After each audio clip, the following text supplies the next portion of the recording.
टाळ मृदुंगाच्या गजरात आणि विठ्ठल नामाच्या जयघोषात आज मुक्ताईनगरच्या कुराकाकोडा येथे चिमुकल्या विद्यार्थ्यांनी आषाढी वारीच्या पार्श्वभूमीवर आज दिंडी सोहळा आणि पालखी सोहळा मोठ्या उत्साहात पार पडला।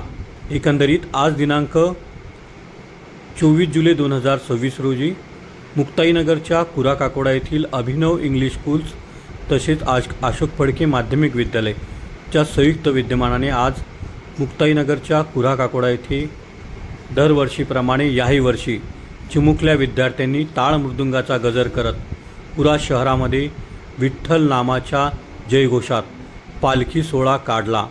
या पालखी सोहळ्याप्रसंगी विठ्ठल रुक्मिणी रायाच्या प्रतिकृती वेशभूषा विद्यार्थ्यांनी साकारल्या होत्या। त्यामुळे या ठिकाणी भक्तिमय वातावरण पुरा शहरात पाहायला मिळालं। भक्तिमय वातावरणात विद्यार्थी वर्गांनी आषाढी एकादशी निमित्तच्या पार्श्वभूमीवर मोठ्या संख्येने लहान मोठ्या विद्यार्थ्यांनी शहरातून भव्य अशी दिंडी वारी काढली।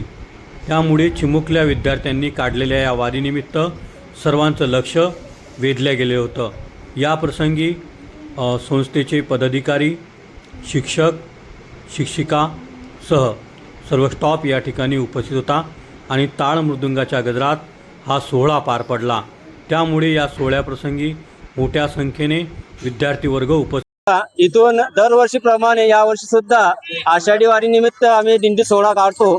या दिंडी सोहळ्यामध्ये प्रत्येक वर्ग या ठिकाणी सामील झालेले असतात। प्रत्येक ज्ञानेश्वर महाराज, गजानन महाराज, संत मुक्ताबाई आणि अनेक अशा संतांच्या दिंडी पालखी सोहळा आम्ही तयार केलेला आहे विठ्ठल रुक्माईच्या भूमिकेत। तसेच संतांच्या भूमिकेमध्ये हे वारकरी परंपरा आमची 10 वर्षापासून चाललेली आहे आणि आज आम्ही हे दिंडी सोहळा पुरा गावामध्ये काढत आहोत। तर भगवंतापर्यंत एकच संदेश आहे की शेतकरी राजा सुखी राहायला पाहिजे आणि सर्वांना या पावसाचा आनंद मिळाला पाहिजे, पाऊस आला पाहिजे अशी आमची अपेक्षा। अतिशय छान सोहळा सुरू आहे आणि सोहळ्याबरोबरच स्वच्छता आणि झाडे लावा हे मी सांगू इच्छिते।